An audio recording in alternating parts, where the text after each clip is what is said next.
Hello বন্ধুরা, শুভ সকাল। দেখো আজ ওয়েদারটা কি সুন্দর। বেশি কথা বলবো না, স্নানটা করেই নিলাম। গিয়ে দেখো, আর স্নান করার পর একটু তোমাদের হালকা করে দেখিয়ে দিলাম। এরপর চলে গেলাম পুজোর ঘরে, পুজো করে নিলাম। দেখো সিংহাসনটা কি সুন্দর করে সাজিয়েছি আজকের, খুবই সুন্দর লাগছে আমার। তোমাদের কি লাগছে বলতে পারবো না। তো হচ্ছে গিয়ে মামুনি হচ্ছে গিয়ে বললো হঠাৎ করে কিছু বানাবে, তো ওনার প্রিয় পুরুলের তরকারি শুরু করে দিল বানানো। এরপরে আমার বর বানালো বেগুনি, তো এই জন্য বেসন ফাটছিল, একটু মামুনি একটু হেল্প করে দিল আমার বরকে বেগুন কেটে। তো তারপরে আর কি যথারীতি বেগুনটা ভাজা শুরু হয়ে গেল, সরি বেগুনিটা।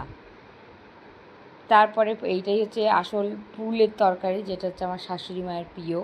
তার সাথে আমি একটু বসে বেগুনিও খাচ্ছিলাম। আর এটা হচ্ছে দুপুরবেলার বরের সাথে একটু সময় কাটাচ্ছিলাম, সেইটারই একটু হালকা পাতলা ক্লিপ নিয়েছিলাম তোমায় দেখানোর জন্য। তারপরে একদম সন্ধ্যাবেলা একটু ফুলকপির রোস্ট বানানোর ইচ্ছা হলো, তারপরেই বানাচ্ছিলাম ফুলকপির রোস্ট। তো এটা ফার্স্ট ট্রাই করছি, সেরকম হয়তো বানাতে পারিনি, কিন্তু বলতে পারবো না কেমন হয়েছে।